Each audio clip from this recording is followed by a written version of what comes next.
Во главниот град вчера се одржа протестен марш против аерозагадувањето. Имено на протестот организиран од граѓанската иницијатива Зелен хуман град, граѓаните маршираа од Министерството за животна средина преку Собранието до владата. Тие побараа итно решавање на проблемот со цел граѓаните да не станат еколошки мигранти од сопствената земја. Воздух, здравје и ништо помалку. Не се дише, кој десно, кој лево, сите се гушиме. Во Скопје живеат згради и коли, луѓето се гушат, беа дел од паролите на маршот против аерозагадувањето. Денеска се собравме тука од цела Македонија да зборуваме колку останавме без див, да кажеме дека е доста. Над 10 години како активисти зборуваме за аерозагадувањето. Преку глава ние само чекаме институциите да кажат нешто, да мрднат со прст и никако да се случи тоа. Тука сме да го искажеме нашиот револт, бидејќи се оцеливме од државава како еколошки мигранти, посочи екоактивистот Горијан Јовановски од Зелен хуман град. Протестот се организира бидејќи секоја година, според информациите од Зелен хуман град, од 3828 до повеќе од 5000 луѓе во земјава ги губат животите како директна последица на изложеноста на штетните честички во воздухот. Ова представува 17,7% од вкупната смртност во државата. Особено загрижувачки е фактот дека едно од 9 починати деца под една година го губи животот поради загаден воздух.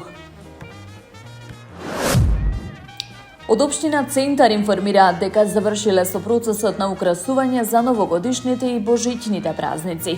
Имено како што посочија од општината, новогодишното украсување со бројни светлосни украси, елки и декоративни елементи се поставени на најфреквентните локации во општината. Украсувањето започна на 21 ноември, се со цел да се создаде празнична атмосфера, која ќе донесе радост и топлина на жителите на општината, но и на сите граѓани, велат од општина Центар. Центар блеска во новогодишна магија. Секоја светилка не потсетува на празничната атмосфера со најблиските, на љубовта, на мирот и на радоста.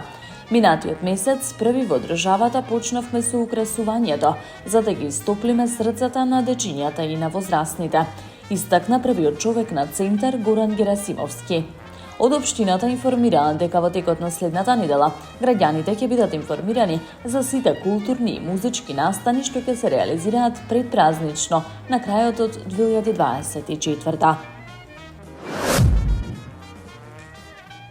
Јавното предпријатие Комунална хигиена вчера вечер почна со отстранување обемна дива депонија лоцирана на улицата Топанска во Скопската општина Чаир. Оттаму информираат дека досега биле подигнати и транспортирани приближно 50 кубни метри, претежно мешан комунален отпад, а активностите на оваа локација ќе продолжат. Јавното предпријатие Комунална хигиена вчера интервенирало и во општината Кисела Вода, каде што биле отстранети 15 кубни метри кабаст и отпад од картонска амбалажа, одложени на јавни површини на улиците Фредрик Шопен, Димо Хаџ, Димов и Томе Арсовски.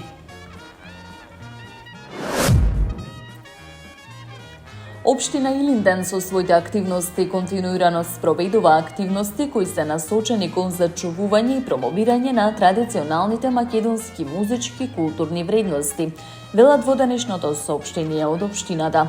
За таа цел градоначалникот на општината Александар Георгиевски потпиша договор со кој се дава поддршка на локалната музичка група од општината Energy Band во реализација на музичкиот проект за преработка на македонски патриотски песни, кои се историско наследство на македонската музика.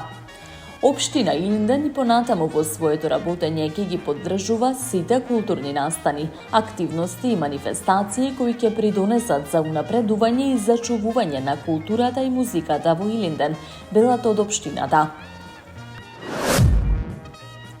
Градоначалникот на општина Кисела Вода Орце Георгиевски денеска го отвори интернационалниот настан First Lego, еден од најпрестижните STEM надпревари во светот, поддржан од УНЕСКО, кој годинава се одржува во општинското основно училиште Кузман Јосифовски Питу во општината Кисела Вода. Минатата година овој уникатен надпревар ги обедини младите од 104 земји со над 40.000 тимови, кои покажаа дека науката, технологијата, инженерството и математиката немаат граници. Тоа го прави овој настан вистински мост за знаење и иновации со работка меѓу младите генерации широм светот. Посебно се заблагодарувам на Академијата за роботика и иновации како регионален партнер за довербата и можноста овој значаен настан да биде домаќин во нашата општина, истакна Ѓоргиевски. First Lego е повеќе од надпревар, тоа е иницијатива која ги инспирира младите да размислуваат критички, да соработуваат и да развиваат решенија за реални проблеми. Овој пристап преку интерактивно и забавно учење, базирано на пракса, ги подготвува нашите ученици за предизвиците на модерниот свет, додека истовремено ги поттикнува нивната љубопитност и иновативност, подвлекува првиот човек на кисела вода. Најдобрите тимови ќе имаат привилегија да ја представуваат нашата земја на глобално ниво.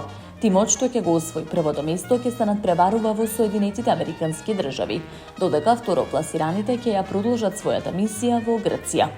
Верувам дека ќе бидат достојни амбасадори на Република Македонија, истакнува Ѓоргиевски. Со одлична динамика напредува изградбата на новата детска градинка во населеното место Бутел 2, соопшти денеска градоначалникот на Бутел Дарко Костовски. Новиот објект ќе биде финализиран за околу 18 месеци, ќе се простира на 1800 метри квадратни. Ќе има 3 влеза, 7 занимални со 7 спални соби, 2 занимални со заеднички спални соби и една модерна просторија за јасли. Ќе има и посебна просторија за изолација и медицинска сестра, како и млечна кујна. Новата градинка ќе има капацитет за 200 деца, ќе ги исполнува сите модерни услови за згрижување на деца од предшколска возраст, информираше Костовски.